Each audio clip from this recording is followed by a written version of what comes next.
Hello friends, हमने कल chapter 6 process to compel appearance का पार्ट ए में जो समन की प्रोसेस होता है वो जाने थे।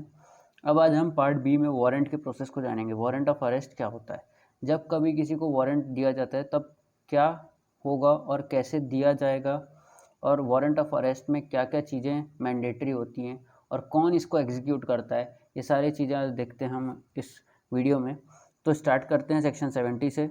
सेक्शन 70 में बता दिया कि form of warrant. Form of warrant मतलब वारंट का एक स्ट्रक्चर वो कैसा होगा। Of arrest and duration, form of warrant of arrest और उसका ड्यूरेशन कितना होगा। पहली बात तो फॉर्म देखते हैं। Every warrant of arrest issued by a court under this code shall be in writing. तो ये पहला इंपॉर्टेंट पॉइंट है कि ये राइटिंग में होना जरूरी है। दूसरा, साइंड होना चाहिए by presiding officer of court. और तीसरा most important, bear the seal of court.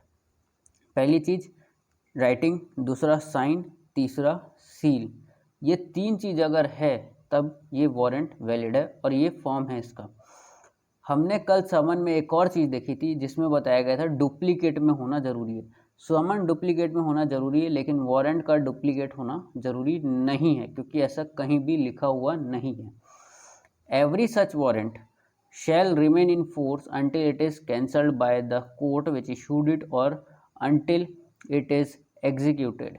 मतलब यहाँ पे बता दिया गया है कि जब तक उस वारंट को कैंसिल ना कर दिया जाए या फिर वो वारंट एग्जीक्यूट ना हो जाए तब तक वो वारंट वैलिड माना जाएगा। अब आते हैं अपन सेक्शन 71 में। सेक्शन 71 में बताया गया है power to direct security to be taken.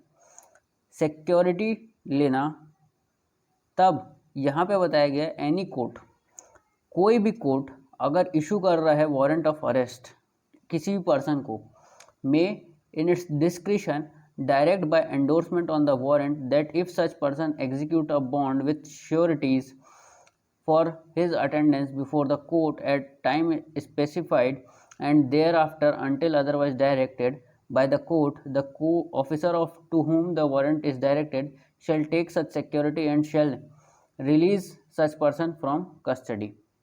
यहाँ पे एकदम सिंपल बात बोली गई है। जो भी court warrant of arrest issue कर रहा है उसने डायरेक्ट किया बाय एंडोर्समेंट कि आप जो वारंट को एग्जीक्यूट कर रहे हैं आप उस व्यक्ति को on bond with sufficient surety, मतलब श्योरिटी लेकर छोड़ देंगे। अगर वो बॉन्ड भर देता है तो उसको छोड़ देंगे, मतलब उसको पकड़ के लाने की ज़रूरत नहीं है। और for his attendance before the court, और ये श्योरिटीज़ क्यों भरवाई जाती हैं कि वो कोर्ट में आके अटेंड करेगा जब भी उसको बुलाया जाएगा, जो स्पेसिफाइड टाइम लिखा हुआ है। और अगर वो ऐसा कर देता है तो उसको वहीं पे छोड़ दिया जाएगा, अदरवाइज उसको अरेस्ट करेंगे। और उसको छोड़ने का ही पावर बताया गया है। कोर्ट उस ऑफिसर को, जो ऑफिसर वारंट ऑफ अरेस्ट को एग्जीक्यूट करने गया हुआ है और जिस पर्सन को डायरेक्ट किया गया है उसको एग्जीक्यूट करने के लिए, तो वो सिक्योरिटी लेगा और उस पर्सन को रिलीज़ करेगा। यहाँ पे रिलीज़ करना शैल है, मतलब मैंडेटरी है। अगर कोर्ट ने बोला है कि सफिशिएंट श्योरिटी लेकर छोड़ना है तो मतलब अगर उसने सफिशिएंट श्योरिटी दे दी है तो उसको छोड़ना ही होगा, ये शैल है। Such person from the custody, उस पर्सन को कस्टडी से छोड़ना ही होगा। अब जब कोर्ट एंडोर्समेंट करेगा तो उसमें क्या क्या चीज़ें बताएगा। पहले तो नंबर ऑफ श्योरिटीज़, दूसरा amount in which they and the person for whose arrest the warrant is issued are to be respectively bound. यहाँ पे जो भी अमाउंट है वो बताना होगा। The time at which he is attend before the court, उसको किस टाइम पे कोर्ट के सामने आना है। उसके बाद बता दिया गया कि whenever security is taken under this section the officer to whom the warrant is directed shall forward the bond to the court. वो जो व्यक्ति है, जो ऑफिसर है, वो फॉरवर्ड कर देगा उस बॉन्ड को कोर्ट के लिए में। अब आते हैं वारंट किसको डायरेक्टेड होगा। वारंट टू हुम डायरेक्टेड, मतलब वारंट जो है वो किसको डायरेक्ट किया जाएगा, कि उसमें किसका नाम लिखा जाएगा। A warrant of arrest shall ordinarily be directed to one or more police officers. यहाँ पे इम्पॉर्टेंट पॉइंट है कि एक से ज़्यादा पुलिस ऑफिसर को वारंट ऑफ अरेस्ट को डायरेक्ट किया जा सकता है कि आप जाके उसको एग्जीक्यूट कीजिए, but the court issuing such warrant if its immediate execution is necessary and no police officer is immediately available. अगर कोई पुलिस ऑफिसर अवेलेबल नहीं है और उस वारंट का एग्जीक्यूशन ज़रूरी है, नेसेसरी है, तब वो किसी अदर पर्सन को या फिर उन पर्सन्स के ग्रुप को बोल सकता है कि वो लोग जाके एग्जीक्यूट करें उस बॉन्ड को। ये एक स्पेशल क्लॉज है। जनरली जो है वो पुलिस ऑफिसर को ही डायरेक्ट किया जाएगा, लेकिन अगर वो नहीं है या फिर इमीडिएट है और नेसेसरी है, तब किसी भी पर्सन को बोला जा सकता है कि आप एग्जीक्यूट कीजिए वारंट को। When a warrant is directed to one or more police officer, it may be executed by all or by any one of or more of them. मतलब अगर डायरेक्ट किया गया एक से ज़्यादा पुलिस ऑफिसर को, तो उनमें से कोई एक भी उसका एग्जीक्यूशन कर सकता है। अब आते हैं सेक्शन 73 में। सेक्शन 73 क्या बात करता है? Warrant may be directed to any person. Warrant direct किया जाएगा किसी भी पर्सन को। कब? The chief judicial magistrate. ये एक इम्पॉर्टेंट पैराग्राफ है, ये आज तक एग्जाम में पूछा नहीं गया है, लेकिन इसके चांसेस बहुत ज़्यादा हैं कि इस बार एग्जाम में ये आ सकता है। तो CJM जो चीफ जुडिशियल मजिस्ट्रेट हैं और मजिस्ट्रेट ऑफ फर्स्ट क्लास, ये दोनों के पास पहली बात तो पावर दिया गया है, CJM और JMFC में डायरेक्ट अ वारंट। ये दोनों ही वारंट डायरेक्ट कर सकते हैं any person with in his local jurisdiction. मतलब किसी भी पर्सन को जो कि उनके लोकल जुरिस्डिक्शन में है, for the arrest of the escaped. मतलब एस्केप्ड कन्विक्ट, जो कि भाग चुका है, जो पहले कन्विक्ट था वो एस्केप मतलब भाग गया है। दूसरा प्रोक्लेम्ड ऑफेंडर है, और any person who is accused of non bailable offence and is evading arrest. मतलब ये तीनों को, अगर ये तीन क्लॉज हैं, पहला एस्केप्ड कन्विक्ट मतलब जिसको पहले कन्विक्ट किया जा चुका है, अब वो भाग गया है। प्रोक्लेम्ड ऑफेंडर मतलब भगोड़ा है और वो मिल नहीं रहा है और उसके अगेंस्ट में प्रोक्लेमेशन जारी हो चुका है, वो कहलाएगा प्रोक्लेम्ड ऑफेंडर। और या तो फिर कोई ऐसा पर्सन जो एक्यूज्ड है नॉन बिलेबल ऑफेंस का, नॉन बिलेबल ऑफेंस का एक्यूज्ड है और साथ ही साथ वो अरेस्ट होने से छुप रहा है, इवेडिंग अरेस्ट। तब जो चीफ जुडिशियल मजिस्ट्रेट या फिर मजिस्ट्रेट ऑफ फर्स्ट क्लास किसी भी पर्सन को डायरेक्ट कर सकते हैं कि आप जाके इन तीनों में क्लॉज में जो पर्सन आ रहा है उसको अरेस्ट कीजिए। Such person shall acknowledge in writing the receipt of the warrant and shall execute it if the person for whose arrest it was issued is in or enters on any land or other property under his charge। मतलब ये person acknowledgement करेगा in writing में receipt of warrant और execute करवाएगा उस person से जिसको arrest किया जा रहा है। अब आते हैं इसके क्लॉज 3 में, जिसमें बताया गया है When the person against whom such warrant is issued is arrested। जिस पर्सन के अगेंस्ट वारंट इशू किया गया उसको अरेस्ट कर लिया जाता है, तब he shall made over the warrant to the nearest police officer who shall cause him to be taken before a magistrate having jurisdiction of the case। मतलब जब भी कोई पर्सन इस क्लॉज में अरेस्ट करेगा तो वो पहले जाके उस पुलिस ऑफिसर को, पर्सन को दे देगा और नियरेस्ट पुलिस स्टेशन में जो भी है वहाँ जाके उस पर्सन को हैंड ओवर कर देगा। अब ये पुलिस ऑफिसर मजिस्ट्रेट के पास लेकर जाएगा जिस मजिस्ट्रेट के पास जुरिस्डिक्शन है उस केस को सुनने का। अब आते हैं सेक्शन नंबर 74। सेक्शन 74 में बता दिया गया warrant directed to police officer. Section 74 में बताया गया है कि a warrant directed to any police officer may also be executed by any other police officer whose name is endorsed upon the warrant by the officer to whom it is directed or endorse.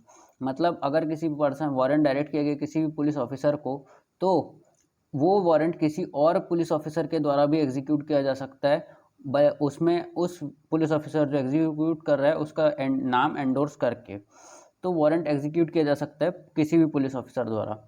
अब आते हैं section 75, जिसमें notification of substance of warrant. कई लोग इसको substance पढ़ लेते हैं, ये सब्सटेंस नहीं है, सब्सटेंस है। सब्सटेंस मतलब ये होता है कि जब भी कोई police officer or other person executing a warrant of arrest shall notify the substance, मतलब अगर कोई पुलिस ऑफिसर किसी पर्सन को अरेस्ट करने गया है तो उसको पहले बताएगा कि आपको किस लिए अरेस्ट किया जा रहा है, to the person to be arrested and if so required shall show him a warrant, और अगर उसको लगता है तो वो अपना जो वारंट लाया है साथ में वो भी दिखा सकता है उस पर्सन को। तो उसकी एक समरी, उसको बोला जाता है सब्सटेंस। वारंट की एक समरी टाइप का वो बताएगा उस पर्सन को जिसको वो अरेस्ट करने गया हुआ है, तो ये होता है सब्सटेंस। अब आते हैं अपन सेक्शन 76 में। 76 में बताया गया है, सेक्शन 76 बात करता है person arrested to be brought before court without delay. Section 76 में बता दिया कि कोर्ट के सामने उसको पेश करना होगा विदाउट डिले, जिस पर्सन को अरेस्ट किया गया है।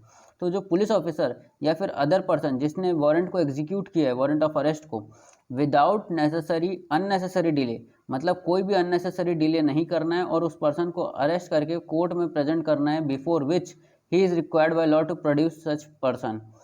यहाँ पे उस कोर्ट में प्रोड्यूस करना है जिसके पास जुरिडिक्शन होता है generally, provided that such delay shall not in any case exceed 24 hour. ये एक इंपॉर्टेंट लाइन है कि सेक्शन 76 में प्रोविजन में बता दिया गया है कि डिले जो है वो 24 घंटे से ज़्यादा का नहीं होना चाहिए। किसके सामने पेश करने के लिए? मजिस्ट्रेट कोर्ट में पेश करने के लिए अरेस्ट के बाद। अब आते हैं सेक्शन 77 में। सेक्शन 77 बोलता है when and where the warrant may be executed. यहाँ पे बताया गया कि कहाँ पर वारंट एग्जीक्यूट किया जा सकता है। अ वारंट ऑफ अरेस्ट में be executed at any place in India, कोई भी प्लेस में, इंडिया के किसी भी प्लेस में, चाहे वो जम्मू कश्मीर हो, चाहे वो कन्याकुमारी हो, कहीं पे भी एग्जीक्यूट किया जा सकता है वारंट ऑफ अरेस्ट। अब आते हैं अपन सेक्शन नंबर 78 में। सेक्शन 78 बोलता है warrant forwarded for execution outside jurisdiction. Warrant को फॉरवर्ड किया गया है, यहाँ पे वर्ड यूज़ किया गया फॉरवर्ड किया गया है कि आउटसाइड जुरिसडिक्शन को कि आप एग्जीक्यूट कीजिए। When a warrant is to be executed outside local jurisdiction of the court issuing such court में instead of directing a warrant to a police officer within his jurisdiction, मतलब वो किसी बाहर local jurisdiction है, जैसे कि एक a place है, उसको बी प्लेस में जाके उस वारंट को एग्जीक्यूट कराना है, तो वो अपने पुलिस ऑफिसर को बोलेगा, उससे बेटर है कि वो ए जो है बाय जो वारंट है वो किसको इशू करेगा? फॉरवर्ड करेगा बाय पोस्ट, किसको? एग्जीक्यूटिव मजिस्ट्रेट को, या तो डीएसपी मतलब डिस्ट्रिक्ट सुपरिटेंडेंट ऑफ पुलिस को, या फिर कमिश्नर ऑफ पुलिस को, within whose local jurisdiction it is to be executed. जहाँ पे वो वारंट इशू किया जाना है वहाँ पे वो बाय पोस्ट भेज देगा, इन तीनों में से किसी एक को। अब जो वारंट फॉरवर्ड करके आया गया है सबसेक्शन 1 में, the court issuing the warrant in under subsection 1 shall forward along with the warrant the substance of information against the person to be arrested together with the documents as the case sufficient to enable the court acting under section 81 to decide whether bail should be or should not be granted to the person। मतलब जो warrant issue होके आया है उस court से, ये a court ने जो वारंट भेजा था उसके साथ साथ एक रीजनेबल सब्सटेंस ऑफ इंफॉर्मेशन भी भेजना होगा कि उसको अरेस्ट किस वजह से किया जाना है और उसको बेल दिया जाना है या नहीं दिया जाना है। तो अब आते हैं अपन सेक्शन 79 में। सेक्शन 79 में बता दिया गया warrant directed to police officer for execution outside local jurisdiction, मतलब आउटसाइड लोकल जुरिसडिक्शन में हमने ऊपर में पढ़ा फॉरवर्ड करना मतलब भेजना। यहाँ पे जो कोर्ट ए है वो अपने ही पुलिस ऑफिसर को दे रहा है कि तुम जाओ और दूसरे के जुरिसडिक्शन में जाके उस व्यक्ति को अरेस्ट करके मेरे सामने लेकर आओ। Where a warrant directed to a police officer is to be executed beyond the local jurisdiction of the court issuing the same, he shall ordinary take it for endorsement either to executive magistrate or to a police officer not below the rank of officer in charge of police station। जो court issue कर रहा है वो endorse करेगा either executive magistrate को या फिर जो police officer in charge of police station का रैंक का है उसको। इन दोनों में से किसी एक को वो बोलेगा कि जाके आप एग्जीक्यूट कीजिए दूसरे के जुरिसडिक्शन में। अब आते हैं क्लॉज 2 में। Such magistrate or police officer shall endorse his name thereon and such endorsement shall be sufficient authority to the police officer to whom the warrant is directed to execute the same, and the local police shall, if so require, assist such officer in executing such warrant। अब मतलब जो ए के jurisdiction का जो police officer है वो दूसरे के जुरिडिक्शन में जाएगा, तो वहाँ के पुलिस ऑफिसर की ड्यूटी है कि वो इस पुलिस ऑफिसर को असिस्ट करें, मतलब हेल्प करें उस व्यक्ति को ढूंढने में जिसको अरेस्ट किया जाना है। तो ये बताता है क्लॉज 2। तो यहाँ पे ये वीडियो ख़त्म होती है, एंड होती है। और अगर ये वीडियो आपको अच्छी लगी हो तो आप हमें लाइक करें, इस वीडियो को शेयर करें और सब्सक्राइब करें हमारे चैनल को।